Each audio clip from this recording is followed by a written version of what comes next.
L'enjeu de prévention des déchets, vous êtes tous sensibilisés, il est assez fondamental pour nous.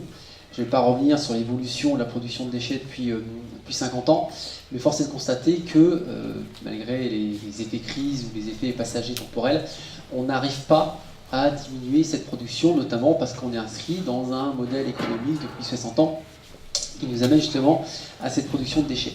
Par ailleurs, là où on a une difficulté, c'est que cette notion de prévention, qui s'inscrit forcément dans le temps, qui s'inscrit dans le changement des comportements, et on le verra des modèles, elle est fluctuante en fonction des volets politiques, notamment pour ceux qui ont suivi la feuille de route d'économie circulaire. On ne peut pas dire que le mot prévention a été cité très très souvent, malheureusement. On a des tendances à partir vers la valorisation matière, organique, énergétique, ce qui est évidemment éminemment intéressant, sauf qu'on se concentre sur l'aval et pas sur l'amont. Or, comme dans toute politique de prévention, sécurité routière, ce que vous voulez, la prévention a toujours un gain social, économique, environnemental. Et donc l'objectif pour nous, c'est de travailler sur l'amont, l'évitement amont, qui évidemment limite l'ensemble de ces impacts. Donc l'objectif pour l'ADEME, c'est, on se rend bien compte que sur cette production de déchets, qu'elle soit DMA, DAE ou déchets du BTP, il faut qu'on puisse se poser la question du modèle qui amène cette production. Il faut être sur le correctif, changement de comportement, mais il faut surtout prendre à la racine la question du modèle qui amène cette production de déchets, cette consommation de matière. Donc sortir de cette logique en volume, certes de production, mais aussi économique, qui fait que les acteurs économiques ont intérêt à traiter beaucoup de déchets parce que leur chiffre d'affaires et leur marge s'appuient tout simplement sur ce modèle-là. Et ces modèles pour la grande distribution, pour n'importe quel acteur. Voilà, on est rentré dedans depuis l'après-guerre. Donc il ne s'agit pas d'une critique, il s'agit d'un constat, mais il faut qu'on puisse partager ce constat. Donc sortir cette logique de volume et sortir cette logique de silo, qui fait aussi que les acteurs ne se regardent pas. Les écosystèmes que tu évoquais peuvent exister, mais en tout cas pour l'instant ne sont pas forcément développés. Et qui fait qu'on ne regarde pas l'acteur d'avant ou l'acteur d'après, on ne regarde pas les effets utiles, bien sûr, et on ne s'intéresse pas aux problématiques de son voisin. Donc pour l'ADEME, l'objectif est très clair, il faut qu'on plante des graines, parce que changer un modèle, ça ne se fait pas en 6 mois. Donc il y a beaucoup de travail à mener pour pouvoir l'expliciter, développer justement des référentiels, développer l'intelligence tout simplement, accompagner les acteurs, et ce genre d'atelier, voilà, tous les travaux menés déjà depuis de nombreux mois, voire années, et qu'on compte mener par la suite, c'est avoir une solution d'une part intelligente et le partager avec un maximum d'acteurs parce que c'est bien le cœur de la question. Donc, voilà, proposer un nouveau modèle, ses effets utiles, et puis faire en sorte qu'au sein de la société, ce genre de solution, la performance d'usage, plutôt que la possession, plutôt que l'accumulation de biens, ça soit vraiment un signal le plus fort et que ça devienne évidemment au plus court terme possible la norme pour tous. Le travail que l'on a mené, il a consisté à revisiter ces différentes dimensions d'un modèle économique en appliquant le référentiel de l'économie de la fonctionnalité de la coopération.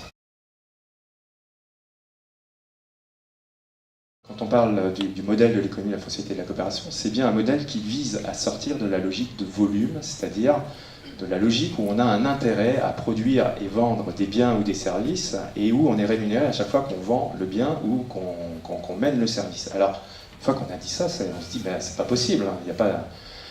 comment je continue à vivre. Alors, un des premiers sauts, c'est d'imaginer, c'est d'interroger les différentes dimensions de valeur qui sont créées à travers la mise en œuvre, la réalisation de l'activité, notamment les effets utiles, les effets d'externalité, les impacts directs, indirects, de repérer là où de la valeur se crée, là où potentiellement de la valeur se détruit, de la valeur se préserve, et de voir comment on positionne notre réflexion et notre proposition de valeur sur ces dimensions de valeur. Et donc, de discuter avec les différents bénéficiaires sur les dimensions de valeur. On sort d'un rapport à des moyens, des jours hommes que connaissent tous les cabinets conseils, ou le prix du bien qu'on connaît tous quand on achète un bien, pour aller discuter de performance d'usage, de conditions dans lesquelles on va pouvoir tenir ces performances, de la valeur que ça crée pour chacun, et donc de la façon dont on va être capable de payer, de rémunérer, de consentir à une dépense au vu de la valeur qui va être créée. C'est ce saut qui est invité, auquel nous invite l'économie de la fonctionnalité de la coopération. Alors derrière, dans la mise en œuvre, on va essayer de construire l'ensemble de mettre en œuvre et d'articuler l'ensemble des dimensions de biens et de services qui vont permettre de tenir la performance. C'est là où très souvent on se rend compte que à l'échelle d'un acteur économique, qu'il soit une association, une entreprise, quel que soit son statut, À l'échelle d'un acteur, on ne peut pas tenir l'ensemble des dimensions. Et donc il y a un enjeu à sortir des silos, comme tu le disais, et à réussir à articuler de plus en plus finement, voire à intégrer, à être dans un même mouvement au service d'une dimension de performance qu'on va essayer de tenir collectivement. Quand on pose ça, on voit bien qu'on est dans un enjeu de coopération. C'est-à-dire on va sortir d'un périmètre où chacun est censé faire ce qu'il a à faire et puis on se coordonne et ça va fonctionner. Mais on est bien dans un enjeu de coopération. La coopération, c'est la capacité à comprendre les enjeux des autres et en même temps que l'on agit, à agir en ayant en tête les enjeux des autres. Alors c'est pas forcément simple, hein, la coopération, parce que on est toujours porteur de ces enjeux, mais en même temps il faut qu'on s'intéresse aux enjeux du voisin ou aux enjeux du bénéficiaire, pour qu'on comprenne à quelles conditions on va pouvoir ensemble être performant. Mais dans le réel, c'est la condition qui va nous permettre de tenir la performance. Et puis, ce qui est un effort pour moi, quand je vais m'intéresser aux enjeux de l'autre, je vais en attendre la réciproque. C'est-à-dire que je vais aussi avoir les autres acteurs qui vont comprendre, s'intéresser à mes propres enjeux, et on va essayer d'agir de concert. Vous avez les participants à l'atelier, une grande partie d'entre eux vont venir tout à l'heure pour présenter des éléments de vision. Ce qui est intéressant, vous voyez, c'est qu'on a à la fois des représentants de différents services ou directions régionales de l'ADEME. On a un ensemble de représentants de collectivités ou de syndicats de gestion des déchets. On a un ensemble de consultants en prévention ou en gestion des déchets. Une entreprise, Suez, aujourd'hui sur la gestion, mais aussi sur la prévention, qui commence à agir sur la prévention, et on verra comment elle peut de plus en plus intégrer cet enjeu. Et puis Athénis qui a co-animé l'atelier. Comment on a travaillé? On a eu 5 ou 6 séances, et on a travaillé à partir de mini-scénarios. C'est-à-dire que on est parti d'un scénario autour de jardiner au naturel, ou limiter l'usage des produits générateurs de déchets à usage unique. Limiter les assiettes en plastique, par exemple, qu'on achète tous pour son pique-nique, et qu'on met à la poubelle après 20 minutes d'utilisation. On a travaillé aussi sur la question des déchets d'activité économique, les DAE, à partir de l'exemple d'une imprimerie. Qu'est-ce que ça signifie mettre en place un accompagnement à une logique de prévention on va dire des déchets papier. Vous allez voir tout à l'heure jusqu'où ça peut nous pousser. Et puis le dernier, c'était la façon dont, à travers les marchés publics, on pouvait imaginer pour une collectivité une évolution des formes d'achat qui passe par une forme de marché renouvelé, où on va favoriser de la seconde main ou des économies de consommables, achetés différemment. Alors ces mini-scénarios, ils nous ont permis de travailler au fur et à mesure des séances. On a regardé les effets utiles de la prévention. En quoi ça crée de la valeur, la prévention? En quoi c'est pas juste un acte citoyen ou contraignant, mais c'est aussi, à travers la dynamique de prévention, peut se créer potentiellement des dimensions de lien social, des dimensions de connaissances, des dimensions de développement de compétences, tout un tas comme ça, d'effets utiles qui sont des valeurs qu'il est intéressant de repérer pour regarder derrière comment on peut s'appuyer dessus ou favoriser leur développement et les intégrer dans notre action. On a travaillé donc derrière sur ces différentes dimensions de performance d'usage, comment on pourrait développer un ensemble de performances autour de l'enjeu de la prévention. On a défini les contours de notre solution intégrée, on a regardé en quoi il y avait des effets d'externalité, en quoi il y avait des effets indirects, et comment ces effets indirects, qu'ils soient positifs ou négatifs, à un moment, ils réinterrogeaient les modalités de notre action et les conditions dans lesquelles on pouvait les prendre en charge. Et puis, on s'est intéressé aussi à la façon dont on peut évaluer une nouvelle perspective de prévention, parce que l'on voit que c'est beaucoup plus difficile d'évaluer un déchet qu'on n'a pas produit, qu'on a évité, que d'évaluer la valorisation d'un déchet. Parce que là, on a des tonnages, on a des nombres, on a des unités. Mais alors, un déchet qu'on a évité à travers une action de prévention parce qu'on a amené quelqu'un à réduire ou à changer un modèle de consommation, comment on le repère? Donc on voit bien qu'on a un vrai enjeu là et qu'on est confronté à cette question de l'évaluation. Et puis, on a terminé en réfléchissant pour chacun d'entre nous en quoi, si on allait vers un nouveau modèle, ça changeait notre travail. Parce qu'on voit bien que ce déplacement, c'est aussi un déplacement dans notre travail. C'est à la fois notre travail au sens des compétences qui sont les nôtres, mais aussi notre travail dans la façon dont on se positionne vis-à-vis des autres acteurs, dont on travaille ensemble, dont on sort des logiques on va dire un peu séparation public-privé avec les idées reçues, public-privé, la difficulté à travailler ensemble par exemple, ou à l'intérieur d'une collectivité, entre le service prévention et puis d'autres services. Et donc réinterroger ce qu'il faudrait changer dans notre travail pour pouvoir aller vers des modèles plus performants. Voilà, et puis bien entendu, tout ça, ça nous a, la toile de fond, c'était aussi d'articuler les dynamiques de prévention et de gestion.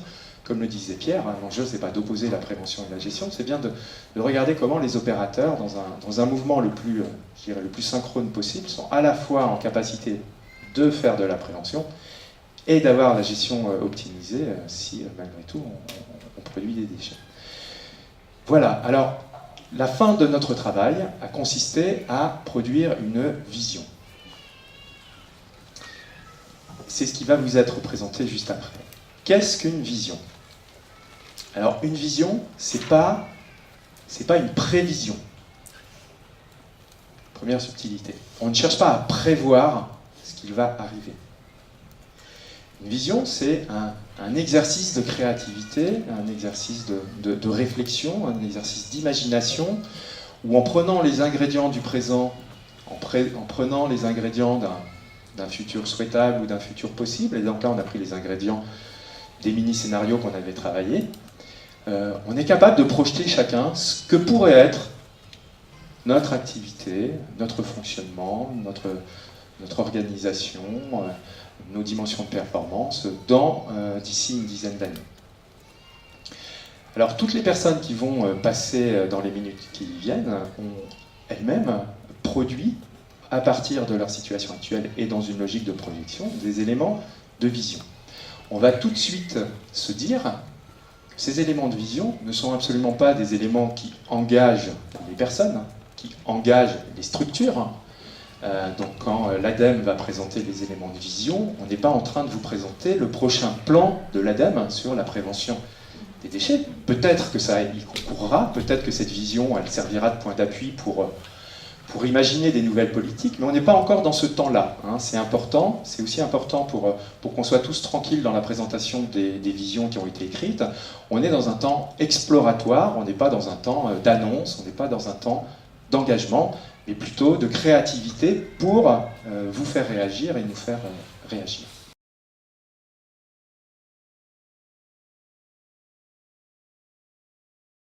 Vous êtes maintenant, aujourd'hui, votre poste, vous êtes chargé d'usage. On va revenir sur cette notion, au service ressources secondaires du SICOVAL Métropole. Je crois qu'au départ, ça n'a pas été simple de faire comprendre et de faire connaître ce que signifiait cette nouvelle approche et ce nouveau modèle. Et finalement, c'est à travers une réflexion autour de l'autocollant Stop Pub que le modèle de la prévention s'est réellement transformé sur une première étape.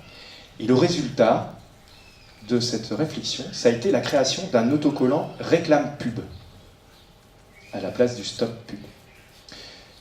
Comment est née la démarche et puis expliquez-nous un peu ce qu'est cette initiative de Réclame Pub. Il y a le fils d'un élu qui était assez écolo, qui a menacé son père en fait de quitter le territoire parce qu'il avait pris un petit appart et l'autocollant Stop Pub qu'il avait apposé sur sa boîte aux lettres n'était pas respecté. Donc il recevait un tas de prospectus et pour lui c'était la croix et la bannière. Donc évidemment l'élu en question est monté au créneau et le service déchets de l'époque a eu carte blanche pour étudier les solutions. On a raisonné en termes d'effets utiles. Donc la question qu'on s'est posée, c'est quels sont les effets utiles de la publicité qui est distribuée dans les boîtes aux lettres.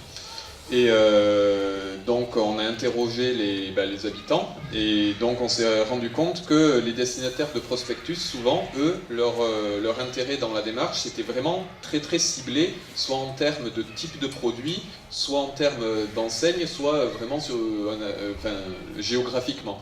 C'est-à-dire qu'ils étaient intéressés pour recevoir tel type de réclame de telle enseigne à proximité, mais pas forcément de recevoir tous les prospectus. Donc en fait, l'idée qui a émergé, c'est qu'il y avait une recherche, une volonté des gens qui reçoivent la publicité d'avoir une information personnalisée.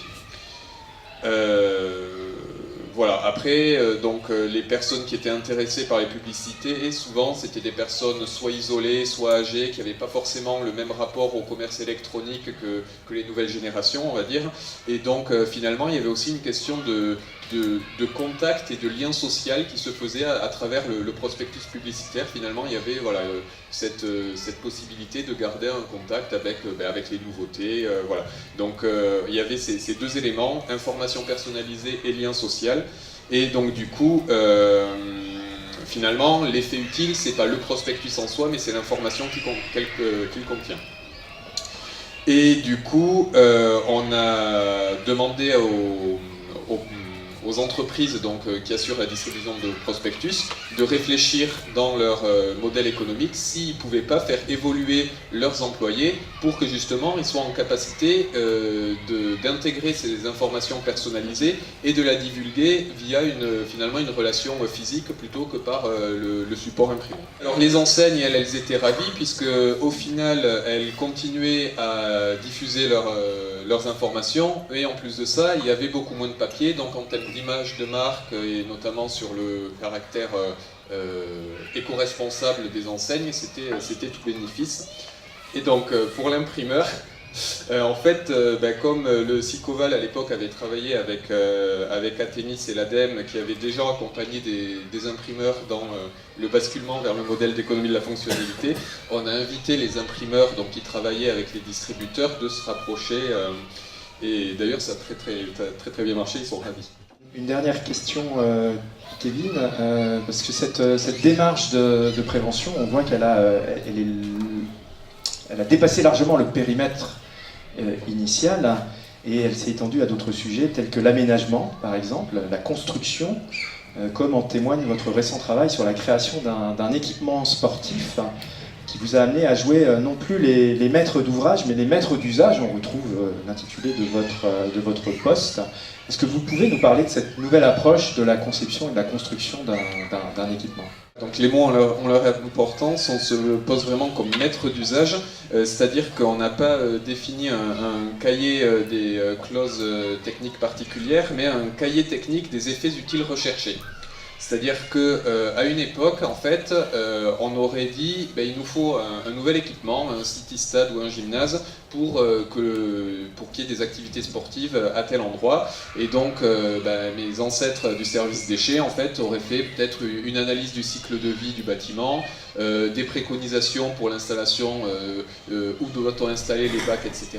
Là, on n'est vraiment plus du tout dans cette logique-là, parce que finalement, notre cahier technique des effets utiles recherchés, il dit simplement, nous, voilà ce qu'on veut comme effet utile, on veut pouvoir assurer à cet endroit la pratique sportive de la population, sans dire on veut un city-stade, un gymnase, un stade, quelque chose.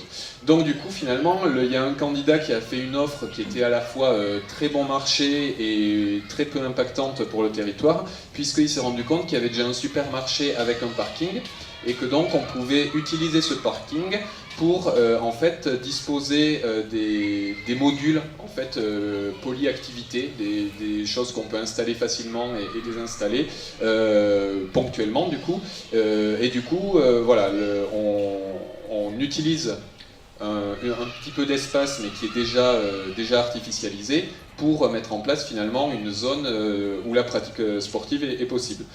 Et donc ça, tout le monde est gagnant puisque le supermarché, lui, a été ravi de mettre à disposition un bout de parking. En échange, il fait des petites animations auprès des jeunes qui font du sport, donc ça fait partie de sa stratégie marketing. Dans la galerie marchande, on avait une pharmacie qui du coup a accepté de modifier un petit peu ses horaires pour pouvoir permettre, on ne sait jamais, un coup de ballon dans la tête ou quoi, qu'il y ait des soins à proximité. Donc pour eux aussi, ça leur permet d'augmenter leurs bénéfices. Plus il y a de blessés, plus ils sont contents. C'est pas du tout économie de fonctionnalité, ce que je viens de dire.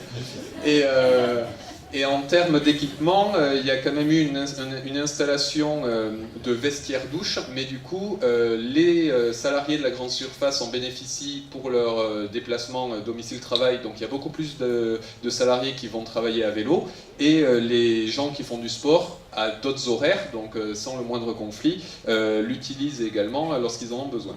En termes de symbole, pour les élus, c'est un petit peu compliqué, mais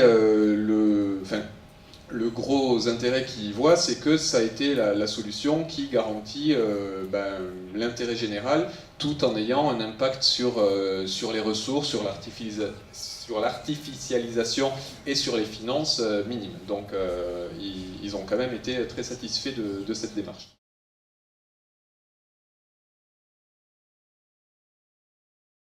Quand la réflexion a démarré en 2018, il y avait une certaine difficulté à réduire les déchets en deçà d'un certain volume, et en même temps une réglementation, par exemple la loi transition énergétique pour une croissance verte, qui était un incitant pour imaginer une nouvelle approche de la prévention des déchets sur un territoire comme Mauges Communauté.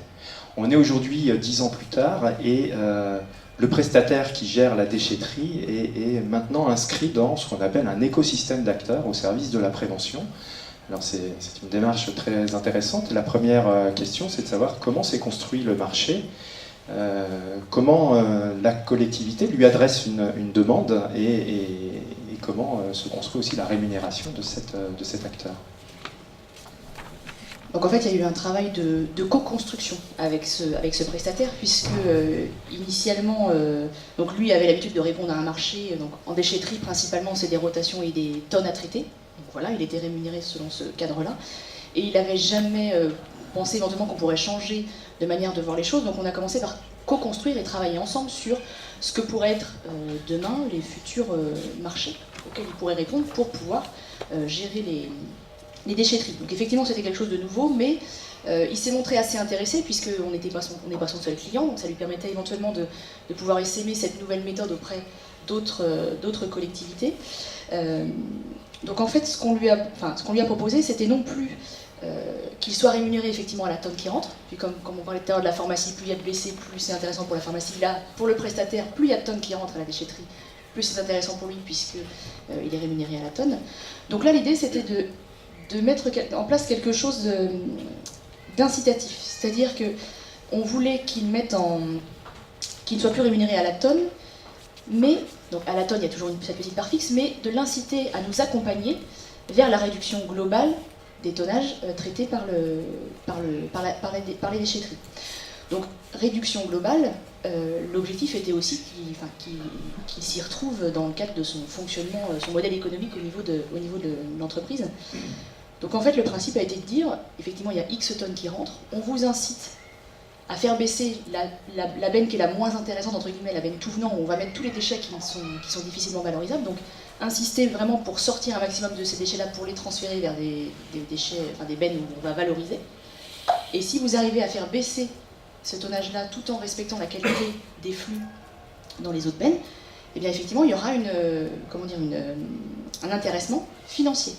Concernant les flux de végétaux, et cet objectif de réduire, de faire de la prévention, de réduire les flux de végétaux sur le territoire, aujourd'hui, comment s'organise la réponse à cet enjeu en lien avec ce prestataire et d'autres acteurs? Donc effectivement, je disais agglomération rurale. Qui dit agglomération rurale dit végétaux, donc effectivement c'est le flux le plus important qu'on a traité en déchetterie. C'est pour ça que c'est un flux qui nous a intéressés dès le départ. Donc l'idée ça a été de mettre en place un groupe de travail. Donc on a mis autour de la table le prestataire qui gérait le site, des associations, puisqu'on a la chance d'avoir un territoire avec des gens qui sont moteurs, notamment dans le broyage de végétaux, etc. Et puis le prestataire, en disant comment tous ensemble on peut faire en sorte que moins de végétaux arrivent en déchetterie, que ce soit mieux valorisé, etc. Donc là chacun avait son expertise à mettre en avant. Donc notamment cette fameuse association dont je parlais qui avait déjà l'habitude de promouvoir à l'échelle des communes le broyage des végétaux. Donc mettez à disposition, moyennant une participation financière, mais un broyeur pour qu'effectivement les gens n'apportent pas leur taille en déchetterie, mais les valorisent et les gardent sur leur terrain pour effectivement que ça leur sert plutôt de matière première, plutôt que de s'en débarrasser et que ça finisse, alors ce sera valorisé, mais en tout cas que ça finisse valorisé à peut-être quelques kilomètres de chez eux, alors que le mieux c'est quand même de le garder sur place. Donc cette association qui en parallèle fait donc de la mise à disposition de matériel, donc en parallèle elle a travaillé avec son fournisseur local de broyeurs. L'idée c'était pas qu'elle investisse et puis qu'elle le fasse réparer, elle a essayé de travailler avec le fournisseur aussi pour que lui propose un système de location-maintenance. L'intérêt c'était aussi que l'association puisse proposer à ses adhérents du matériel toujours entretenu et performant, et de pouvoir faire développer auprès du loueur, enfin du vendeur plutôt au départ de matériel, un service complémentaire. Il y a effectivement eu ce travail-là entre l'association et son fournisseur de matériel. Donc en fait, le principe pour cette association, c'était de proposer une offre complète. Effectivement, dans un premier temps, avec le prestataire, proposition de démonstration en déchetterie. Effectivement, l'usager, il a coupé tous ses végétaux, il arrive en déchetterie, on lui explique une fois qu'il est arrivé sur place, comment il aurait pu faire autrement, comment il va valoriser sa pelouse en paillage, son broyage, etc., pour sensibiliser les usagers. Donc ça, c'est la première étape. Ensuite, l'association souhaitait aller plus loin pour aussi valoriser ses compétences. C'était de dire comment, en préservant la faune et en permettant d'enrichir la faune et la flore, comment on aide les gens aussi à concevoir leur jardin différemment. L'idée, c'est pas de mettre des végétaux qui ont une croissance trop vite, trop importante. Comment on aide les habitants à organiser leur jardin pour en fait qu'ils puissent profiter d'un espace agréable, simple d'entretien, et qui les oblige pas à faire des allers-retours à la déchetterie tous les semaines ou 15 jours ou autre. Donc on a vraiment une approche globale en se disant on vous sensibilise d'abord sur le lieu où vous apportez vos végétaux et comment on fait pour que vous les gardiez chez vous et que vous les valorisiez. Là, ce qui est intéressant, c'est qu'on voit qu'il y a une vraie convergence entre la dynamique de prévention et l'enjeu, par exemple, de biodiversité et de développement du maintien de la biodiversité. Donc là, on a des logiques d'intégration d'un ensemble d'effets, et l'enjeu derrière étant effectivement de les identifier et de les mettre en avant et de trouver un modèle d'affaires, un modèle économique qui permet de pérenniser ce type de démarche.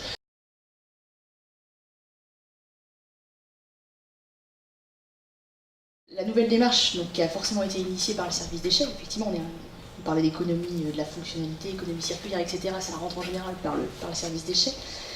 Du coup, nous a permis au sein de l'agglomération de mobiliser notamment le service commande publique autour des marchés, puisqu'effectivement, comme on a voulu co-construire le marché, il a bien fallu qu'on s'appuie nous sur les services compétents en termes de marché public pour pouvoir borner entre guillemets notre nouvelle démarche. Donc effectivement, on a sensibilisé nos collègues du service commande publique qui nous ont aidés à rédiger le marché et convaincus du coup de l'intérêt au vu de ce qu'ont donné les marchés du service déchets, ils ont souhaité travailler avec l'ensemble des chefs de service de l'agglomération pour que chacun de son point de vue et avec les besoins qu'il a au niveau des marchés publics puisse s'interroger sur comment mettre en place des notions de performance dans les marchés de prestations qu'ils doivent mettre en œuvre. Et notamment, donc ça chez chacun dans ses services, mais il y a eu un travail aussi de fond fait sur la partie fourniture. Parce qu'effectivement, la partie fourniture, c'est transversal pour l'ensemble des services. Donc là, du coup, il y a eu une approche plus globale commandée par le service commande publique. Donc ça, c'est plutôt l'aspect global en disant comment on a embarqué, entre guillemets, nos autres collègues dans la démarche. Après, j'ai envie de dire, au sein même du service, il a fallu aussi embarquer ses collègues. Moi convaincu, bien sûr, mais il faut aussi que les autres trouvent une légitimité dans le fait de rédiger différemment leur marché, en tout cas de réinterroger leurs pratiques actuelles. Effectivement, c'est confortable. On a un marché, on a une prestation, on repart de ce qu'on a fait. S'interroger sur comment on peut co-construire, inclure des notions de performance, c'est chambouler un peu les fonctionnements actuels. Mais effectivement, comme on a commencé par travailler par le marché de déchetterie, on a pu montrer que c'était réalisable, la preuve par l'exemple.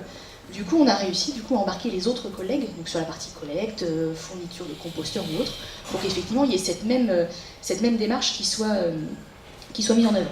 Ce que je pourrais dire de manière plus globale, c'est qu'effectivement, le fait de co-construire des marchés et de travailler avec les prestataires, avec les autres collègues, en fait, maintenant qu'on est dans cette démarche-là, chacun a ajusté son rôle, chacun a trouvé sa place, parce qu'effectivement, on reste donneur d'ordre dans la commande publique, mais en tout cas, chacun a trouvé sa place avec les prestataires, associations, etc. Ce qui était important, c'est qu'on se retrouve tous autour d'un intérêt commun, c'était le service à l'usager. L'objectif, c'est que l'usager, je reprends l'exemple de la déchetterie, qui se présente sur la déchetterie, peu importe lui comment ça fonctionne, comment c'est rémunéré, lui, c'est le service.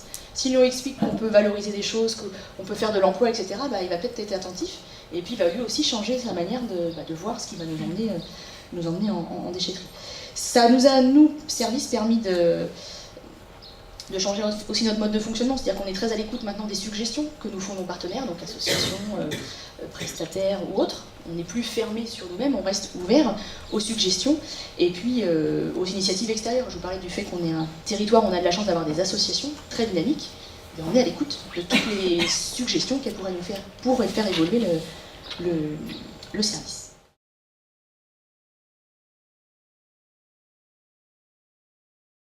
Le groupe Suez s'est engagé il y a plus de 10 ans dans ce qu'on appelle la révolution de la ressource. Et l'idée, c'était vraiment d'accompagner nos clients, les entreprises et les collectivités pour passer d'un modèle linéaire, où on utilise toujours plus de ressources, à un modèle circulaire, donc développer l'économie circulaire, dans lequel on prend en compte les objectifs de prévention, de réemploi, et puis de recyclage de toutes les ressources. Avant, l'activité de Suez, c'était la collecte séparée et le traitement via le compostage ou la méthanisation des déchets alimentaires. En fait, quand on parle des biodéchets, on ne peut pas ne pas parler de toute la partie prévention. Donc, du coup, la prestation, le contrat, ça va couvrir la lutte contre le gaspillage alimentaire, ça va couvrir le jardinage au naturel dont parlait Mauges Collectivité, ça va intégrer aussi tout ce qui est accompagnement du compostage de proximité, parce qu'il n'y a pas que la collecte séparée, il y a aussi le compostage individuel, le compostage en pied d'immeuble, et donc tout ça, on va l'intégrer dans une solution globale. Et du coup, ça veut dire que Suez ne va plus faire tout seul, parce qu'il y a plein d'associations, plein de structures de l'économie sociale et solidaire, et ça nous a aussi obligés à développer tout ce qu'on avait commencé à faire il y a 10 ans. Par exemple, on fait des Suez Collaborative Tours, où on travaille avec des structures comme Future Empress pour identifier, pour cartographier tout l'écosystème des acteurs sur un territoire. En 2028, le Code des marchés publics a changé et permet aux collectivités de prendre en compte et d'avoir des critères de sélection des prestataires en fonction de ces objectifs de prévention et de coopération. Et donc, nous, ça nous permet de proposer des innovations et des nouvelles solutions grâce à ces nouveaux critères. Puisque auparavant, en 2018, c'est vrai que les collectivités locales étaient vraiment soumises à des grosses pressions financières et les critères principaux, enfin, c'était surtout le prix. Alors que, en fait, il n'y a pas que le prix qui fait... dans le prix, il n'y a pas les externalités positives, il n'y a pas les effets utiles. Et maintenant, le Code des marchés publics permet d'intégrer ce type de critères. Donc c'est pas juste sur le prix, mais ça va être sur le coût d'usage global. Et nous, on a en fait des nouveaux modèles contractuels où on s'engage vraiment pas juste à mettre des moyens, toujours plus de camions, toujours plus de capacité de stockage. Non, on s'engage au résultat, à la performance. Et cette performance, ça se mesure en baisse des déchets ménagers assimilés. Ça se mesure, on a même intégré des externalités positives du type le nombre d'emplois créés ou l'activité dans des associations ou d'autres entreprises locales. Et il y a même des indices nouveaux qui existent, un indice de lien social, un indice de bien-être pour les habitants, un indice d'attractivité pour le territoire. Et donc ces nouveaux critères permettent d'apporter d'autres choses dans nos réponses à appels d'offres. Et du coup, il y a des nouveaux critères pour les appels d'offres, mais il y a aussi un nouveau modèle économique dont on a parlé précédemment. Et donc maintenant, notre business model chez Suez, c'est plus d'être rémunéré à toujours plus de volume de déchets, mais on est rémunéré en fonction des résultats en termes de performance, de recyclage, de valorisation. Et quand on dit performance, de bien-être, d'attractivité, de lien social, et là on voit tout un ensemble d'effets utiles qui ont été intégrés. Avant les marchés, il faut qu'on ait une démarche en amont pour bien comprendre les enjeux du territoire. Et les enjeux, en fait, on ne va pas plaquer, nous, une solution lambda à toutes les collectivités. Chaque territoire a ses enjeux particuliers et ses acteurs. Du coup, c'est vrai que ça nous a obligés à travailler plus le diagnostic amont, à bien avoir justement une analyse du territoire qui est partagée et de travailler à une solution intégrée. Et c'est là aussi on voit que c'est plus les silos comme on avait avant. Quand on a une solution, on ne peut pas se séparer prévention, collecte, tri, valorisation. On a une vision beaucoup plus large des enjeux du territoire. Et effectivement, nous, ça nous a permis en fait de répondre de façon plus adaptée, plus spécifique avec les partenaires locaux. Ça a été un changement aussi dans la culture, la façon de travailler. On n'est plus des spécialistes juste sur des sujets techniques, donc on va être peut-être moins calé sur les camions et les usines, mais ça nous a obligés vraiment à mieux écouter les clients et à mieux prendre en compte les besoins des usagers aussi, parce que la vision doit être plus large. Et pour voir tous les effets utiles et les bénéfices attendus, c'est vrai qu'il ne faut pas qu'on soit juste sur des questions techniques sur une partie, mais sur toute la chaîne et aller très loin jusqu'à qui ça peut impacter et qui on peut intégrer dans les partenariats. Donc une vision plus large, et ça oblige aussi à innover, puisqu'on doit trouver des solutions. Il n'y a pas une solution unique, donc il va falloir réfléchir en partenariat, en co-construction. Il y a beaucoup plus de travail en amont, plus d'ancrage territorial. Et puis, ça nous oblige aussi à travailler avec d'autres acteurs. C'est vrai que c'est pas facile pour un grand groupe qui est énorme, avec des process très lents, de travailler avec des associations, des startups. Mais du coup, ça nous a appris à travailler de façon différente.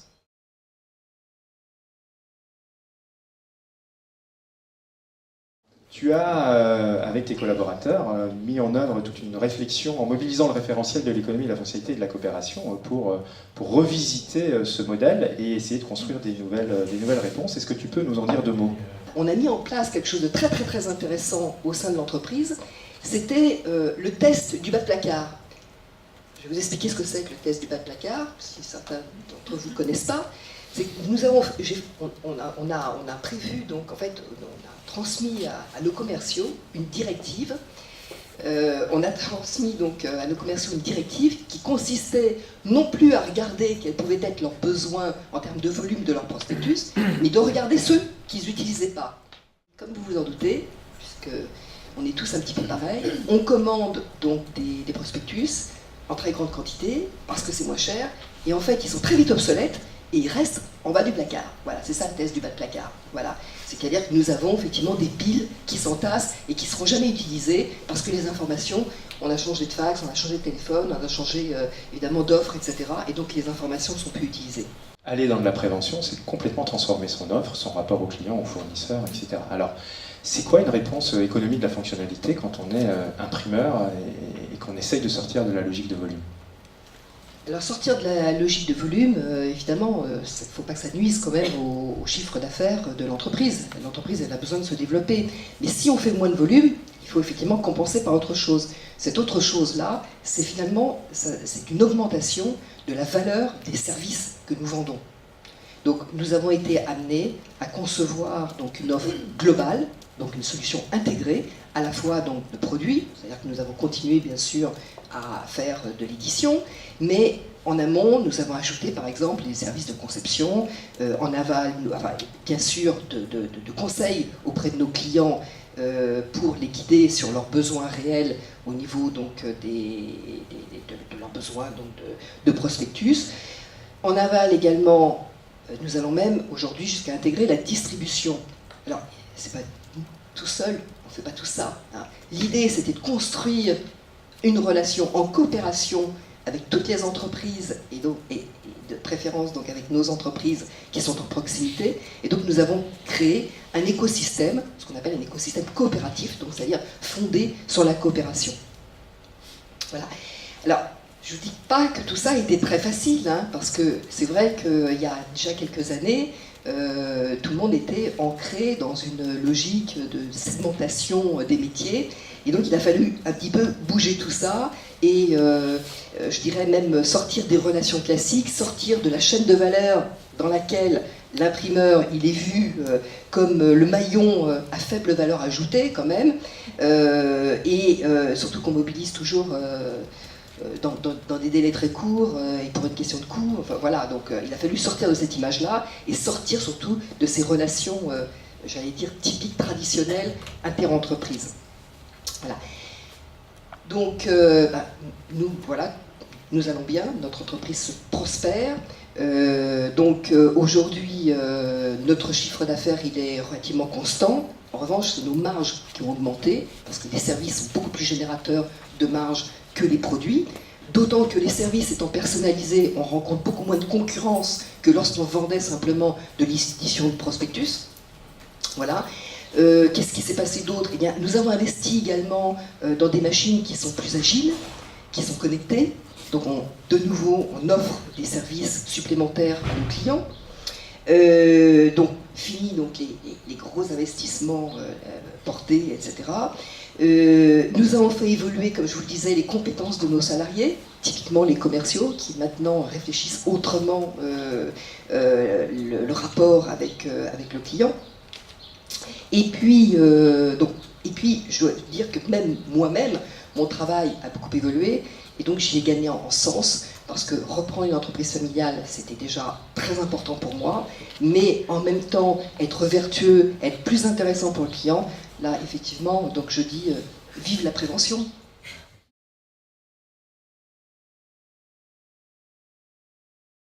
Je dois remercier quand même Athémis et l'ADEME, parce que il y a 10 ans, je ne pensais pas que je serais là aujourd'hui, quoi. J'étais sur le point de partir prendre ma retraite, voilà.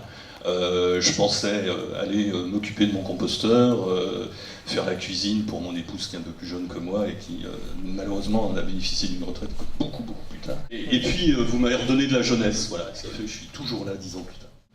On vendait nos services sous forme de nombre d'heures, nombre de journées ingénieurs. On en était même, certains d'entre nous, je ne citerai pas de nom, mais à faire du copier-coller pour remettre des offres qui ressemblaient exactement à la même qu'on avait vendue récemment à une autre collectivité territoriale. Donc ça, c'était le côté effectivement pas cohérent dans notre activité. Voilà. Alors, à la suite de l'impulsion de certains territoires, et puis territoires appuyés par les nouvelles orientations de l'ADEME, on nous a aussi rappelé que depuis 10 ans, le Code des marchés publics a changé. Un cadre favorable à une nouvelle évolution, à une évolution de votre rôle s'est mis en place. Alors, peut-être nous rappeler ces évolutions et ce cadre, et puis ensuite on reviendra sur votre nouvelle activité. Oui, donc le cadre des marchés publics a effectivement évolué en 2028. Je l'ai redécouvert tout à l'heure. Mais c'est vrai qu'on a noté un gros déplacement de la part de tous les acteurs qui travaillaient et qui travaillent toujours dans le cadre de la gestion des déchets et de la prévention. Ce déplacement, on y a contribué. Nous, de la même manière que les prestataires, on travaille beaucoup sur la base des marchés publics. Et du coup, il y avait nécessité de voir un petit peu plus la cohérence qu'on pouvait apporter, puisque c'était très verrouillé. Les marchés publics étaient très verrouillés, avec des habitudes de la part des collectivités.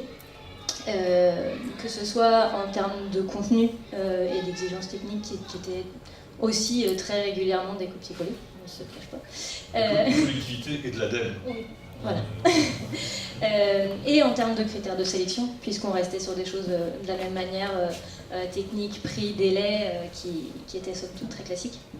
Et de la même manière, pour nos propres prestations, il y a eu une évolution des critères vers la gouvernance, vers la pluralité des équipes, vers la garantie de la coopération entre les acteurs, puisqu'on a vu que du coup il y avait des nouvelles relations qui se créent, les prestataires n'étaient plus des prestataires mais des partenaires, et du coup il y avait nécessité d'avoir quelqu'un dans l'écosystème qui puisse garantir que les relations fonctionnent bien et qu'il n'y ait pas de déséquilibre.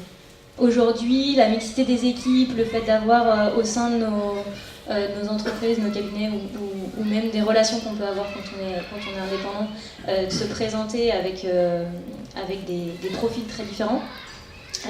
Ça renforce l'innovation, ça renforce les approches méthodologiques un peu nouvelles. Et du coup, cet accueil renforcé vis-à-vis d'équipes mixtes a été très important. Très bien, alors aujourd'hui, votre rôle et votre place dans la coopération territoriale, puisque tu as parlé de cet enjeu de coopération et de partenariat, a largement évolué. Est-ce que vous pouvez nous présenter ces évolutions et votre nouveau rôle, vos nouvelles fonctions? On fait de l'AMU. Voilà. C'est un clin d'œil à Kevin ou à son ancêtre qui a inventé le terme de maître d'usage. Donc on est des assistants à maître d'usage et non plus des maîtres d'œuvre ou des assistants à maître d'ouvrage. De toute façon, on n'était déjà pas concernés par des ouvrages, des infrastructures, des choses aussi matérielles. Donc finalement, ce terme-là, il est tout à fait adéquat. Donc on travaille sur la définition, la mise en œuvre, l'évaluation des performances d'usage. On est un peu des garants de la coopération entre acteurs. Alors, du coup, on a bien trouvé notre place au cours de ces 10 ans dans des dispositifs que l'ADEME et que le ministère ont institué, ou le législateur, notamment les fameuses commissions consultatives d'élaboration et de suivi des PLP-DMA qui sont devenues réglementaires dans ces années, là, il y a 10 ans, et qui sont faits pour durer ad vitam aeternam. Donc nous, c'est très bien pour nous, et il faut que ces CCES, elles fonctionnent justement dans la coopération entre les différents acteurs. Les collectivités, je pense que ça a été un changement culturel très fort pour elles, parce que elles n'avaient pas forcément l'habitude, tout ce qui s'est raconté sur les histoires de stop-pu. Je me souviens, il y a 10 ans, on leur disait déjà qu'il faudrait travailler, il ne s'agit pas seulement de donner des autocollants aux gens, il faut peut-être aller un petit peu plus loin. Mais maintenant, ils y sont passés. Donc voilà, on travaille sur cette phase amont qui a été évoquée, sur diagnostic évidemment, sur la carte fonctionnelle des acteurs de manière intelligente, pas seulement dresser des listes dans un diagnostic, comme on faisait parfois autrefois. Cette dynamique de réseau, elle est au cœur de notre activité. Comme tu l'as déjà dit, s'ouvrir, on avait déjà l'habitude avec la notion de rudologie, de travailler avec des géographes ou avec des urbanistes, mais de plus en plus on travaille avec des anthropologues, des psychosociologues, etc. Ce sont des découvertes que nous avons faites au cours de ces années. Puis, avec les réseaux sociaux de base du terrain, on a parlé de Repair Café, je sais pas quoi, les tentes des glaneurs, les disques sous, tous ces gens-là sont très organisés, ça pullule, c'est très efficace. Et nous, notre rôle, c'est aussi de jouer un peu l'intermédiaire avec les collectivités, qui les connaissent, mais il y a un rôle de facilitation de notre part dans cette affaire. Ça a donc vraiment complètement changé la nature de votre travail. Oui, ça a changé la nature de notre travail. Il y a effectivement eu un déplacement important de notre part aussi. Je l'ai un petit peu dit tout à l'heure, on a effectivement évolué en termes de langage professionnel vers des nouveaux termes de maîtrise d'usage. Un changement de culture et puis la nécessité de se former.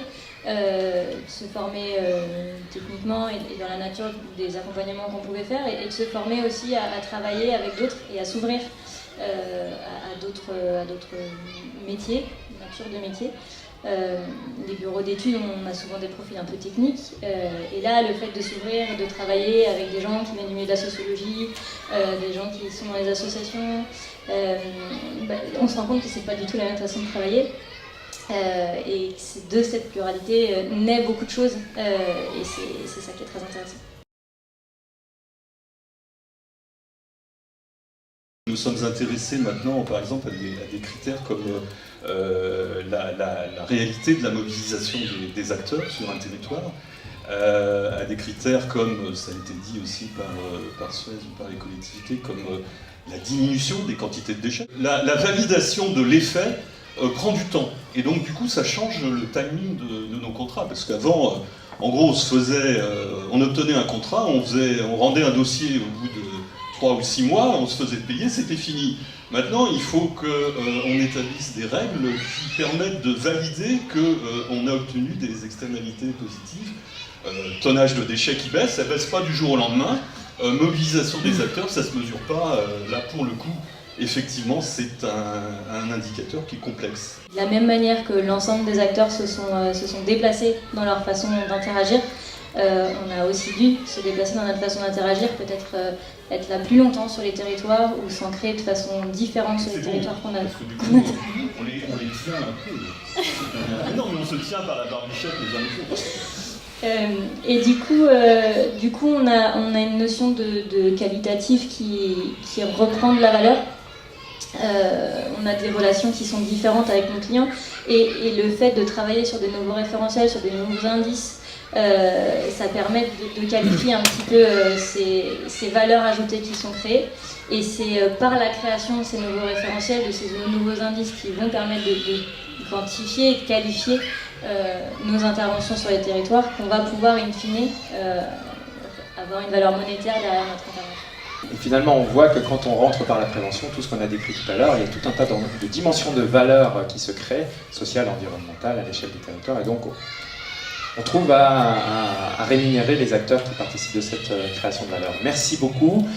On va terminer notre tour des visions par l'ADEME, qui est aussi maintenant en 2028, va nous raconter son cheminement et la façon dont, en tant qu'interlocuteur national, il a accompagné les territoires et les acteurs.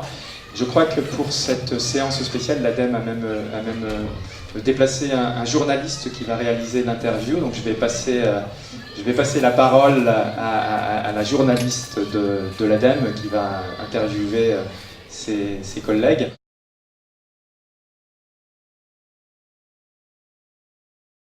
Pendant la décennie 2018 à 2028, l'ADEME a soutenu de multiples initiatives permettant l'expérimentation de différentes configurations d'écosystèmes territoriaux, favorisant l'émergence d'une nouvelle culture, de nouvelles normes sociales, puis réglementaires.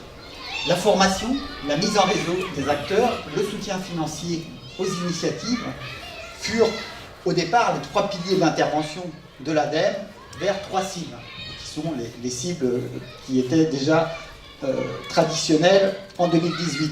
Les consommateurs, pour favoriser l'adoption de comportements et de modes de vie vers plus de sobriété. Les entreprises, pour les mobiliser et les engager dans le changement de modèle économique plus sobre en ressources matérielles et développant des ressources immatérielles. Les collectivités, pour favoriser les achats responsables dans la commande publique, développer une politique territoriale au service de la transition écologique et sociale. Alors, on a un outil qui nous a bien aidé, le baromètre de la sobriété volontaire, mis en place dès 2019, a montré une progression de la culture de l'auto-limitation des Français. Le refus du gaspillage est toujours resté très fort. Différents travaux ont permis de révéler l'ampleur de celui-ci dans de nombreux secteurs de la production et de la consommation, et ainsi de faire évoluer la norme sociale et les pratiques. On voit que le consommateur a évolué, il devient aussi producteur, il participe à trouver la solution avec le prestataire, et puis de plus en plus il y a de l'autoproduction. Donc il y a le do-it-yourself qui s'est pas mal développé, donc il est acteur finalement, et c'est dans une économie non marchande également. La collectivité aussi s'est déplacée et elle a dépassé son périmètre historique de compétences, et elle est devenue animatrice auprès des acteurs économiques du territoire, auprès des entreprises, pour vraiment répondre aux enjeux de développement durable des territoires. L'ADEME, en fait, a continué son rôle d'animateur de réseaux, notamment donc de réseaux territoriaux, autour de la prévention des déchets, bien sûr, mais aussi vers l'économie des ressources et vers la sobriété. Alors, en 2018, on avait le réseau A3P de préventeurs de déchets, et en fait, il a évolué vers un réseau des acteurs, des animateurs d'écosystèmes territoriaux, pluridisciplinaires et puis surtout plurithématiques, et non pas uniquement déchets. Donc ça, c'était une évolution quand même importante. Il y a eu le réseau régional des acteurs de la commande publique également, qui s'est fortement développé. Les clubs d'entreprise éco-responsables, les réseaux régionaux des clubs d'entreprise, et puis on a continué à soutenir le réseau national interréseaux régionaux, ça s'appelait à l'époque IEFC. Et je me souviens, le 25 mai 2018, il y avait une petite communauté qui s'était rassemblée là autour de la prévention des déchets. Mais alors depuis, la communauté s'est fortement développée, et il y a énormément de thématiques qui sont traitées au sein de ce réseau national donc des interréseaux régionaux. On a soutenu également donc, des projets d'écosystèmes territoriaux. Donc c'est un ensemble d'acteurs du territoire qui se rassemblent autour d'un projet d'économie de la fonctionnalité. Donc sur l'alimentation, sur la prévention des déchets, sur la rénovation énergétique, la transition écologique et énergétique plus largement. Et donc c'était pas forcément l'innovation économique n'était pas forcément très portée par l'ADEME en 2018. Donc il y avait des investissements d'avenir vraiment tournés vers les innovations technologiques. Mais depuis, en fait, les investissements d'avenir se sont développés, mais autour de l'innovation sociale et économique. Donc il y a eu vraiment un changement total de l'approche. Et on voit qu'on passe d'abord par l'innovation sociale et économique pour ensuite penser l'innovation technologique. Donc vraiment, ça a été un changement de culture, un changement de démarche et qu'on a soutenu au sein de l'ADEME. Et on a eu donc tout un réseau d'écosystèmes d'acteurs territoriaux qui s'est constitué aussi autour de ces innovations d'économie de la fonctionnalité.